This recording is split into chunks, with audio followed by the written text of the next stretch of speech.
Hi hello എല്ലാവർക്കും നമസ്കാരം. നമ്മളിപ്പോൾ നോക്കാൻ പോകുന്ന റീഡിംഗ് തേർഡ് പാർട്ടിയും നിങ്ങളുടെ വ്യക്തിയും തമ്മിലുള്ള പ്രസന്റ് സിറ്റുവേഷൻ. അപ്പോൾ നമുക്ക് റീഡിങ്ങിലോട്ട് പോവാം.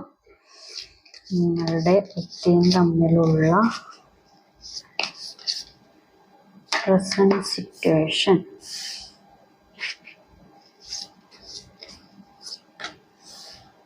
Okay,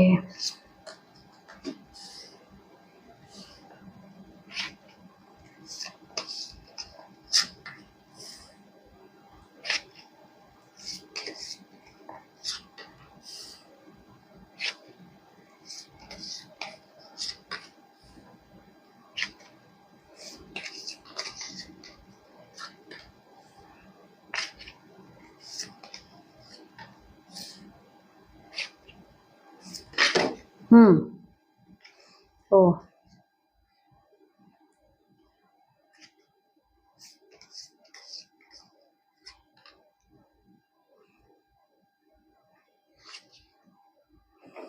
okay.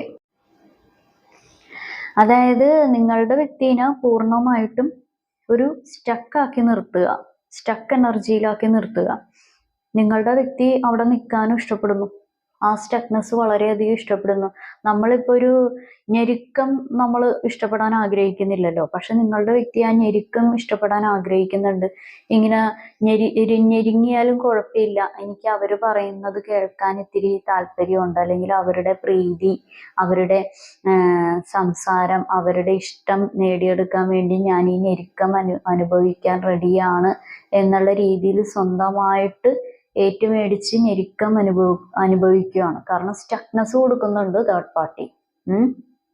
അത് കുടുംബത്തിൽ നിന്നുള്ളവരാണെന്നുണ്ടെങ്കിലും പുറത്തുനിന്നുള്ള ആളുകളാണെന്നുണ്ടെങ്കിലും സ്റ്റക്നെസ് ധാരാളം ലൈഫിൽ കൊടുക്കുന്നുണ്ട്. അവിടുന്ന് ഇപ്പൊ ഈ വ്യക്തി അങ്ങോട്ടോ ഇങ്ങോട്ടോ ചലിക്കണമെന്നുണ്ടെങ്കിൽ ഇവരുടെ സമ്മതം വേണം, അല്ലെങ്കിൽ ഇവരുടെ ഒരു അപ്രൂവൽ വേണം. കാരണം അങ്ങനെയുള്ള ഒരു പരിപാടിയൊക്കെയാണ് ഇവിടെ കാണിക്കുന്നത്. ഇപ്പോൾ ഈ തേർഡ് പാർട്ടിയുടേതായിട്ടുള്ള സംസാരങ്ങൾ, പ്രവൃത്തികൾ, ആഗ്രഹ പൂർത്തീകരണങ്ങൾ, കാര്യങ്ങളെല്ലാം നിങ്ങളുടെ ഈ വ്യക്തിയിൽ കൂടി പൂർണ്ണമായിട്ടും നടപ്പിലാക്കി രസിച്ച് ചിരിച്ച് കളിച്ച് പോരുന്നു. അങ്ങനെയുള്ള കാര്യങ്ങൾ ഇവിടെ കാണിക്കുന്നുണ്ട്. പിന്നെ ഹൈ ആയിട്ട് ബ്ലാക്ക് മാജിക് എനർജി കാര്യങ്ങളും ഉണ്ട്. അങ്ങനെയുള്ള കാര്യങ്ങളും ഇവിടെ നടന്ന് പോരുന്നുണ്ട്. കാരണം ഇതാണ് ഇവർ പറയുന്നത് കേട്ടാൽ നിങ്ങളുടെ വ്യക്തിക്ക് പൂർണ്ണമായിട്ട് ഒരു ഹാപ്പിനെസ്, സന്തോഷം, സമാധാനം, അല്ല സാമ്പത്തികമായിട്ടുള്ള എനർജി, അതുമല്ല എന്നുണ്ടെങ്കിൽ ഇപ്പം എന്താ പറയുക, ഇപ്പം നിൽക്കുന്നതിനേക്കാളും ഒരുപടി എല്ലാ രീതിയിലും എന്തുകൊണ്ടും ഭാഗ്യങ്ങൾ ഉണ്ടാവും, ഭാഗ്യാഭിവൃദ്ധികൾ ഉണ്ടാവും എന്നുള്ള തോന്നലുകൾ ഉണ്ടാക്കി കൊടുക്കുന്നു. അല്ലാന്നുണ്ടെങ്കിൽ അത് പ്രവർത്തിച്ച് ഇങ്ങനെ ഇത്തിരി ഇരയൊക്കെ ചെറിയ ഇര ഇട്ട് വലിയ മീനിനെ പിടിക്കുക എന്നുള്ള പരിപാടിയില്ലേ, അതായത് ചെറിയ ചെറിയ കുഞ്ഞു കുഞ്ഞു ഇരകളൊക്കെ ഇട്ട് കൊടുത്തിട്ട് ഇവർ പോലും അറിയാതെ, ഈ വ്യക്തി പോലും അറിയാതെ ഈ വ്യക്തിയുടെ കയ്യിൽ നിന്ന് പല രീതിയിലുള്ള 1 കൊടുത്ത് 10 മേടിക്കുന്നു. ഇപ്പൊ 1 രൂപ കൊടുത്താണെങ്കിൽ ആ 10 രൂപ നിങ്ങളുടെ വ്യക്തിയുടെ കയ്യിൽ നിന്ന് ഈടാക്കുന്നു. അതല്ലാന്നുണ്ടെങ്കിൽ അത് ഇപ്പോൾ ഫിനാൻഷ്യലിലാണെന്നുണ്ടെങ്കിലും വേറെ ഏതെങ്കിലും പ്രവൃത്തികളിലാണെന്നുണ്ടെങ്കിലും എന്താണെന്നുണ്ടെങ്കിലും പല കാര്യങ്ങളും ഇവരെ കൊണ്ട് ചെയ്യിപ്പിക്കുന്നു. ഇവരുടെ ആഗ്രഹ പൂർത്തീകരണം നടത്തുന്നത് തന്നെ ഇവരുടെ കൈകളിൽ കൂടി, നിങ്ങളുടെ വ്യക്തിയുടെ കൈകളിൽ കൂടി, അല്ലെങ്കിൽ നിങ്ങളുടെ വ്യക്തിയുടെ സംസാരത്തിൽ കൂടി, പ്രവൃത്തികളിൽ കൂടി ആണ് ഈ ആഗ്രഹ പൂർത്തീകരണം നടത്തുന്നത്. കാരണം എന്തും പറഞ്ഞു നിർത്താൻ കഴിവുള്ള, എന്തും പറഞ്ഞ് ഫലിപ്പിച്ച് കൂടെ നിർത്തി പല കാര്യങ്ങളും ചെയ്യിപ്പിക്കാനും പല വിധത്തിലുള്ള ബ്ലാക്ക് മാജിക് പരമായിട്ടുള്ള കാര്യങ്ങൾ ചെയ്യാൻ അറിയാവുന്നതുമായിട്ടുള്ള ഒരു തേർഡ് പാർട്ടിയാണ് ഈ നിങ്ങളുടെ വ്യക്തിയുടെ കൂടെയുള്ള ഒരു തേർഡ് പാർട്ടി. നിങ്ങളുടെ വ്യക്തിക്ക് ചില സമയത്ത് ഇതൊന്നും കേൾക്കണ്ട, ഇതൊക്കെ എന്തിനാ കേൾക്കണേന്ന് വിചാരം വന്നു കഴിഞ്ഞാലും അവര് അതിനനുവദിക്കൂല. ആ വിചാരം വരുന്നതിന് മുമ്പ് ഈ നിങ്ങളുടെ ഈ വ്യക്തിയുടെ മനസ്സ് മാറ്റുന്ന രീതിയിലുള്ള പ്രവർത്തികൾ കാഴ്ചവെക്കും. എന്നിട്ട് ഇതാണ് സന്തോഷം, നിങ്ങളുടെ സന്തോഷം ഇതാണ്, നിങ്ങൾ ഈ രീതിയിലുള്ള സന്തോഷങ്ങൾ കണ്ടാൽ മതി എന്നുള്ളത് കാണിച്ചു കൊടുക്കും. യഥാർത്ഥ സന്തോഷങ്ങളെ മറച്ചു വെക്കാനും നോക്കും. കാരണം യഥാർത്ഥപരമായിട്ടുള്ള സന്തോഷങ്ങൾ ഇതുവരെ എന്താ പറയാ, അത് ചിലപ്പോൾ നിങ്ങളായിരിക്കാം, അല്ലാന്നുണ്ടെങ്കിൽ ഈ വ്യക്തിക്ക് വേറെ എന്തെങ്കിലും പരിപാടികൾ ഉണ്ടായിരിക്കാം, അത് കാണിക്കാൻ അനുവദിക്കുകയില്ല. അത് തല്ലി തെറിപ്പിക്കുകയും ചെയ്യും, അല്ലാന്നുണ്ടെങ്കിൽ അത് തട്ടിത്തെറിപ്പിക്കുകയും ചെയ്യും. കാരണം ഇപ്പോഴും തേർഡ് പാർട്ടിക്ക് എങ്ങനെയൊക്കെയാണ്, എന്തെല്ലാം കഴിവുകൾ ഉണ്ടെന്നുണ്ടെങ്കിലും എന്തെല്ലാം പരിപാടികൾ അറിയാമെന്നുണ്ടെങ്കിലും ഒരു പേടി, ഒരു ടെൻഷൻ കാര്യങ്ങളെല്ലാം ഉണ്ട്. കാരണം എപ്പോഴെങ്കിലും ഈ വ്യക്തി ഇവർ ചെയ്യുന്നതിൻ്റെ യഥാർത്ഥ പരിപാടികൾ മനസ്സിലാക്കുമോ, ഇവരുടെ കയ്യിൽ നിന്ന് പിടിവിട്ടു പോകുമോ, ഇവരുടെ കയ്യിൽ നിന്ന് പിടിവിട്ട് പോകുന്ന കാര്യം ഇവർക്ക് ചിന്തിക്കാനേ പറ്റില്ല. അങ്ങനെയുള്ളത് പോകുമോ, അല്ല ഇനിയിപ്പോൾ ഇവര് ആരെയൊക്കെയാണോ ഈ തേർഡ് പാർട്ടി മനസ്സിൻ്റെ അകത്ത് വെച്ചിരിക്കുന്നത് അവരുടെ അടുത്ത് വീണ്ടും തേടി പോകുമോ, അങ്ങനെയൊക്കെയുള്ള ഒരു ടെൻഷൻ.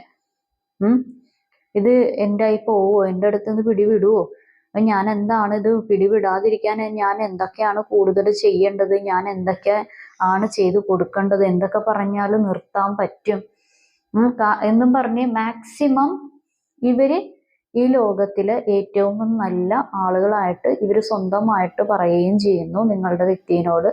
ബാക്കി എല്ലാ ആളുകളും, ഈ ലോകത്തിലുള്ള ബാക്കി എല്ലാ ആളുകളും വളരെ മോശപ്പെട്ട ആളുകളുമാണ്, അല്ല വളരെ മോശപ്പെട്ട പരിപാടികൾ ചെയ്യുന്നവരുമാണ് എന്നുള്ള രീതിയിൽ ചിത്രീകരിച്ചു കൊടുക്കുകയും ചെയ്യുന്നു.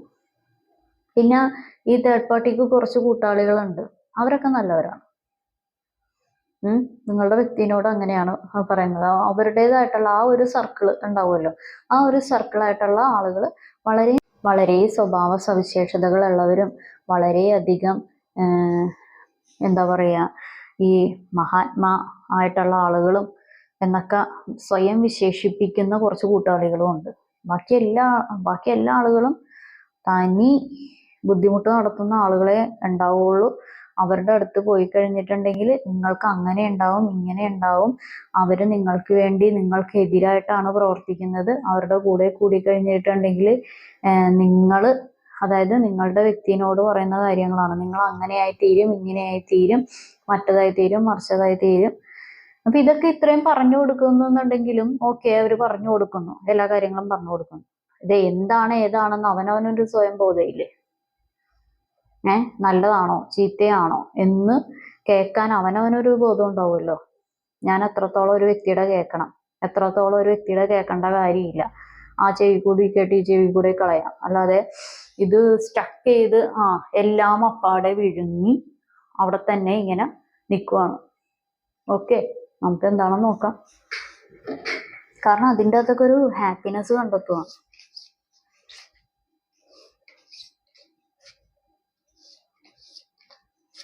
ചില ആളുകളുടെ തേർഡ് പാർട്ടി എന്ന് പറയുന്നത് മേ ബി ഫാമിലി ആയിട്ടുള്ള തേർഡ് പാർട്ടികളൊക്കെ ഉണ്ട്.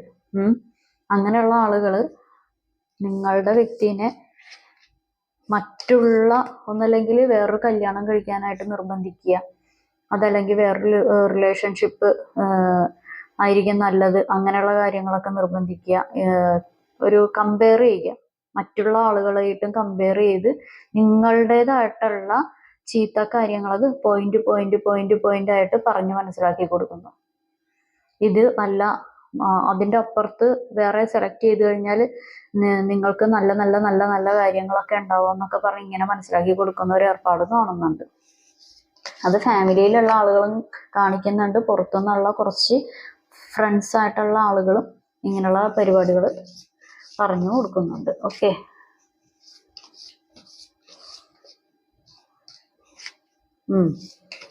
ഇത് തന്നെ. ഓ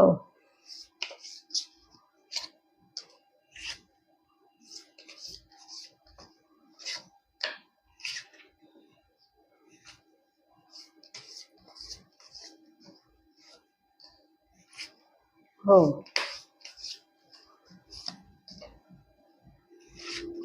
വേറെ ഏതെങ്കിലും ഇപ്പൊ ഫാമിലി ഫ്രണ്ട്സ് അല്ലാതെ വേറെ ഏതെങ്കിലും റിലേഷൻഷിപ്പിൽ പെട്ടുപോയവരാണെന്നുണ്ടെങ്കിൽ പിന്നെ പറയുന്ന കാര്യങ്ങൾ എന്താന്ന് വെച്ച് കഴിഞ്ഞിട്ടുണ്ടെങ്കിൽ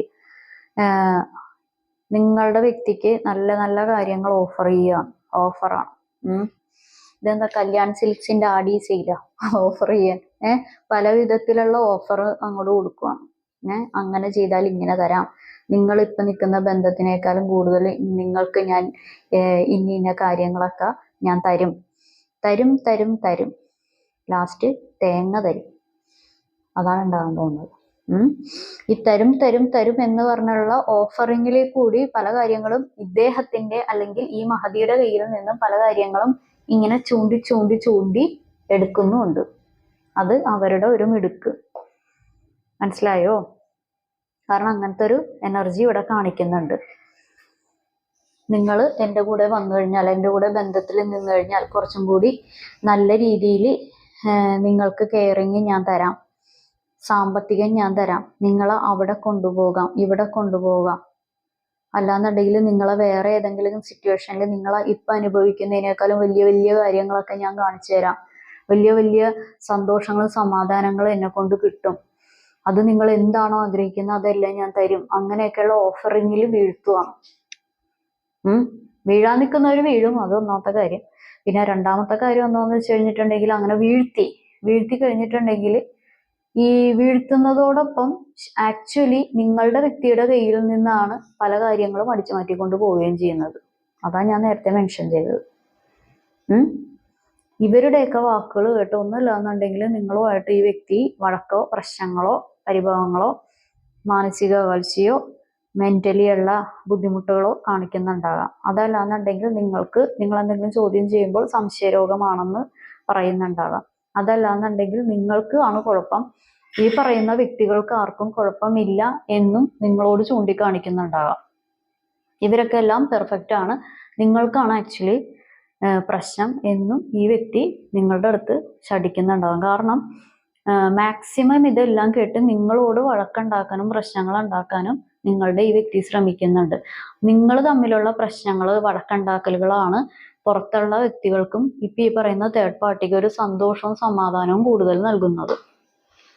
അത് മനസ്സിലാക്കാതെയുള്ള പരിപാടികളാണ് നിങ്ങളുടെ ഈ വ്യക്തി ചെയ്യുന്നത്. ഓക്കെ, നിങ്ങൾക്കുള്ള മെസ്സേജ് എന്താണെന്ന് നമുക്ക് നോക്കാം.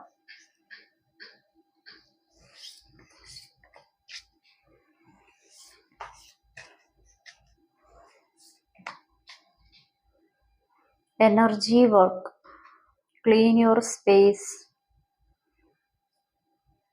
Spend time with animals. Spend time with friends. Write a gratitude list. Drink tea. Okay, അതായത് ഒരു പണ്ടത്തെ പോലെ ഒരു എനർജി നിങ്ങൾക്ക് ചിലപ്പോൾ ഉണ്ടാവില്ല. അല്ലാന്നുണ്ടെങ്കിൽ പണ്ടത്തെ പോലെ മനസ്സുകൊണ്ടൊരു എനർജി ഇല്ലായ്മ അല്ലെങ്കിൽ ശരീരം കൊണ്ടൊരു എനർജി ഇല്ലായ്മ, ഒരു തളർച്ച, ഒരു ക്ഷീണം, ഒരു പണ്ടത്തെ അത്ര ഇങ്ങനെ ഓടി നടക്കുന്ന ഒരു എനർജി നിങ്ങൾക്ക് കിട്ടുന്നുണ്ടാവില്ല മനസ്സുകൊണ്ടും ശരീരം കൊണ്ടും. അപ്പൊ നിങ്ങൾ എനർജി ആയിട്ടുള്ള പരിപാടികളൊക്കെ ചെയ്യുക. Clean your space. അതായത് അറിയാലോ, നമ്മൾ ഇരിക്കുന്ന വശം അല്ലാന്നുണ്ടെങ്കിൽ നമ്മളുടെ വീട്, ഓഫീസ്, നമ്മൾ എവിടെയാണോ ടൈം കൂടുതൽ ഇരിക്കുന്നത്, സ്പെൻഡ് ചെയ്യുന്നത്, നമ്മളിപ്പോൾ വീടാണെങ്കിലും ഓഫീസാണെങ്കിലും നമ്മളുടേതായിട്ടുള്ള കാര്യങ്ങളെല്ലാം, അല്ലെന്നുണ്ടെങ്കിൽ വീട്ടിലാണെങ്കിൽ എന്തും നിങ്ങളൊന്ന് ക്ലീൻ ചെയ്യുക. ചിലപ്പോൾ നിങ്ങൾക്ക് ക്ഷീണം കൊണ്ട് പലതും മാറ്റി വെക്കുന്നുണ്ടാകാം. നാളെ ആകട്ടെ, വൈകുന്നേരം ആകട്ടെ, പല കാര്യങ്ങളും ഒന്ന് അങ്ങോട്ടും ഇങ്ങോട്ടൊന്നും മാറ്റി വെക്കുന്നുണ്ടാകും. പലതും പിന്നെ ചെയ്യാമെന്നുള്ള ഒരു എനർജിയിലോട്ടൊക്കെ വരുന്നുണ്ടാകും. കാരണം നിങ്ങൾക്ക് ചെയ്യണമെന്നുണ്ട്, പക്ഷെ നിങ്ങൾക്കൊന്നും പഴയ പോലെ ഒന്നിനും പറ്റാത്ത ഒരു രീതി, ഒരു ഉത്സാഹമില്ലായ്മ, ഒരു ഉന്മേഷക്കുറവ്, ഉണർവില്ലായ്മ, അതൊക്കെ നിങ്ങൾക്കുണ്ടാവും. അപ്പൊ അതൊക്കെ ഒന്ന് മാറ്റുക, അതൊക്കെ ഒന്ന് ചെയ്യണം. കാരണം ഈ അഴുക്ക് പിടിച്ച വസ്ത്രങ്ങള്, പിന്നെന്താ പറയുക, ഈ വാഷ് ബേസിനിൽ കഴുകാതെ കൂട്ടിയിടുന്ന പാത്രങ്ങള്, പ്ലേറ്റ്സ്, പിന്നെ ഡൈനിങ് ടേബിളൊക്കെ ഇങ്ങനെ പൊടി പിടിച്ചിരിക്കുന്നത്, അതൊക്കെ നെഗറ്റീവ് എനർജി വലിച്ചു വെക്കും. പിന്നെ ബെഡ്ഷീറ്റ്, അങ്ങനെയുള്ള കാര്യങ്ങളൊക്കെ വൃത്തിയാക്കുക. മാസക്കണക്കിന് കൂടിയിട്ടല്ല ബെഡ്ഷീറ്റൊക്കെ കഴുകേണ്ടത്. അതെങ്ങനെ പോയാലും ഒരു 5 ഡേയ്സിനുള്ളിലൊക്കെ ബെഡ്ഷീറ്റൊക്കെ ഒന്ന് കഴുകുക. കാരണം ഏറ്റവും കൂടുതൽ നമ്മൾ വിശ്രമിക്കുന്നത് ഈ ബെഡിലൊക്കെ അല്ലേ. അപ്പൊ നമ്മളുടേതായിട്ടുള്ള പല രീതിയിലുള്ള ഡെഡ് സെൽസ് എല്ലാം ഈ ബെഡ്ഷീറ്റിൽ കാര്യങ്ങളിലൊക്കെ ഉണ്ടാവും. അപ്പൊ അതൊക്കെ ഒന്ന് വാഷ് ചെയ്യുക. അത് നമ്മൾ പോലും അറിയുന്നുണ്ടാവില്ല. ചില ആളുകൾ ആഴ്ചക്കണക്കിന് കഴിയുമ്പോഴായിരിക്കും വാഷ് ചെയ്യുന്നത്, ചില ആളുകൾ മാസക്കണക്കിന്, ചില ആളുകൾ 5 ഡേയ്സിനൊക്കെ ഉള്ളിൽ വാഷ് ചെയ്യും. അപ്പൊ അതൊക്കെ ഒന്ന് ശ്രദ്ധിക്കുക. പിന്നെ ഈ പറയുന്ന പോലെ നമ്മൾ പോലും അറിയാത്ത എത്രയോ മൈന്യൂട്ടായിട്ടുള്ള ഓർഗാനിസംസ് ഒക്കെ ഈ ബെഡ്ഷീറ്റിലൊക്കെ ഉണ്ടാവും, അതാണ്. അപ്പൊ അതൊക്കെ ഒന്ന് ക്ലീൻ ആക്കുക. Spend time with animals, spend time with friends. നമ്മൾ വിചാരിക്കുന്ന പോലെയല്ല ഈ അനിമൽസ് എന്നൊക്കെ പറയുന്ന ഒരു പോസിറ്റീവ് ആയിട്ടുള്ള കാര്യങ്ങൾ തരുന്നതാണ്. ഒരു മനുഷ്യനേക്കാൾ ഏറ്റവും കൂടുതൽ നന്ദിയുള്ള ആളുകളുമാണ്. ഇപ്പൊ പട്ടിയൊക്കെ ആണെന്നുണ്ടെങ്കിൽ, ഡോഗ് ആണെന്നുണ്ടെങ്കിലൊക്കെ ഒരു ബിസ്ക്കറ്റ് അവന് കൊടുത്തിട്ടുണ്ടെങ്കിലും നമുക്ക് വേണ്ടി 2 കടിയെങ്കിലും കൊടുക്കും. മനുഷ്യനെ അത്രയും പോലും നമുക്ക് ചില സമയത്ത് വിശ്വസിക്കാൻ പറ്റില്ല. അപ്പൊ അതൊക്കെ നമ്മൾ അനിമൽസിനെ കൂടുതൽ കെയർ ചെയ്യുന്നവരാണെന്നുണ്ടെങ്കിൽ അതൊക്കെ ഒന്ന് കെയർ ചെയ്യുക. ഫുഡ് കൊടുക്കുക. കാരണം നിങ്ങൾ ചിലപ്പോൾ പണ്ടത്തെ പോലെ ഇങ്ങനെ നോക്കുന്നുണ്ടാവില്ല. അല്ലാന്നുണ്ടെങ്കിൽ ചില ആളുകൾ വാങ്ങിക്കാൻ താല്പര്യം ഉണ്ടാവും, പക്ഷെ വാങ്ങിക്കുന്നുണ്ടാവില്ല. ചില ആളുകൾ പണ്ടത്തെ ഡോഗ് എനിക്ക് വേറൊരു പുതിയ ഡോഗ് വാങ്ങിച്ചാൽ എനിക്ക് ആ സ്നേഹം ഇപ്പോഴത്തെ ഡോഗിനോട് ഉണ്ടാവുമോ എന്നുള്ളൊരു ആശങ്കയിലൊക്കെ ഇരിക്കുന്ന ആളുകൾ ഉണ്ടാകാം. ഓക്കെ, ഇങ്ങനെയൊക്കെയാണെന്നുണ്ടെങ്കിലും അനിമൽസ് മേടിക്കാൻ പറ്റുന്നത് വാങ്ങിക്കുക. അത് പെറ്റ്സ് ആണെന്നുണ്ടെങ്കിൽ എന്താണെങ്കിലും അവർക്ക് ഫുഡൊക്കെ കൊടുക്കുക. പോസിറ്റീവ് ആയിട്ടുള്ള ഒരു വൈബ്രേഷൻ ആണത്. Spend time with friends. നമ്മൾ ഫ്രണ്ട്സിൻ്റെ കൂടെ ചെലവഴിക്കുമ്പോൾ അത് ഒരുപാട് നമ്മളുടെ ഉള്ളിലുള്ള പല കാര്യങ്ങൾക്കും ഒരു റിക്കവറി കിട്ടും. നെഗറ്റീവായിട്ടുള്ള പല കാര്യങ്ങളും പോകും. അത് നമ്മൾക്ക് പറ്റുന്ന ഫ്രണ്ട്സ് ആയിരിക്കണം കേട്ടോ. അല്ലാതെ ഈ കൊതി നുണയും പറയുന്ന ഫ്രണ്ട്സിന്റെ കാര്യമല്ല ഞാൻ പറഞ്ഞത്. Okay, write a gratitude list. നമ്മൾക്ക് ഇപ്പൊ പല ആളുകളോടും നന്ദി ഉണ്ടാവും. പല രീതിയിലുള്ള കാര്യങ്ങൾ. ഇപ്പോൾ ചിലപ്പോൾ ഒരാളുടെ സംസാരം നമുക്ക് ഭയങ്കര മോട്ടിവേഷൻ തരും. ചില ആളുകളുടെ സംസാരം ഒരുപാട് നെഗറ്റീവ് എനർജിയും തരും. അപ്പൊ നമ്മൾക്ക് മോട്ടിവേഷൻ ആരാണോ തരുന്നത്, നമ്മൾക്ക് ജീവിതത്തിൽ ആരോടാണോ നന്ദി ഉള്ളത്, അതൊക്കെ നിങ്ങളൊന്ന് മനസ്സിൽ കുറിക്കുക. Okay, drink tea. ഇപ്പോൾ നമ്മൾ ചായ ഒഴിവാക്കുന്ന ഒരു വ്യക്തികളല്ല, പ്രത്യേകിച്ചും കേരള, സൗത്ത് ഇന്ത്യൻസ്, പ്രത്യേകിച്ച് നമ്മൾ. അപ്പൊ ചായ കുടിക്കാറുണ്ട്. അപ്പൊ എന്താ പറയുക, ഗ്രീൻ ടീ എന്നൊക്കെ പറയുന്നത് കുടിക്കാനൊരു ടേസ്റ്റ് ഇല്ലാന്നുണ്ടെങ്കിലും അത് ശരീരത്തിന് നല്ലതാണ്. അപ്പൊ അതൊക്കെ കുടിക്കാൻ പറ്റുമെന്നുണ്ടെങ്കിൽ അതൊക്കെ ഒന്ന് കുടിക്കുക. ഗ്രീൻ ടീ ശരീരത്തിന്, ഹെൽത്തിന് നല്ല ബെനിഫിറ്റ്സ് ഉള്ളതാണ്. ഓക്കെ, അപ്പൊ ഇതാണ് ഇന്നത്തെ റീഡിങ്. നിങ്ങൾക്ക് റീഡിങ് എല്ലാം ഇഷ്ടപ്പെട്ടെന്ന് കരുതുന്നു. ഇതൊരു ജനറൽ റീഡിംഗ് ആണ്. നിങ്ങൾക്ക് കണക്റ്റ് ആവുന്ന, നിങ്ങൾക്ക് റെസണേറ്റ് ആവുന്ന കാര്യങ്ങൾ മാത്രം എടുക്കുക, അല്ലാത്ത കാര്യങ്ങൾ വിട്ടേക്കുക. ഞാൻ പറയുന്ന കാര്യങ്ങൾ ഒന്നും റെസണേറ്റ് ആയില്ല, ഒന്നും കണക്റ്റ് ആയില്ലെങ്കിൽ ഇത് നിങ്ങളുടെ വീഡിയോ അല്ല. അപ്പോൾ എല്ലാവർക്കും നല്ലൊരു ദിവസം ആശംസിക്കുന്നു. Have A good day. Thank you.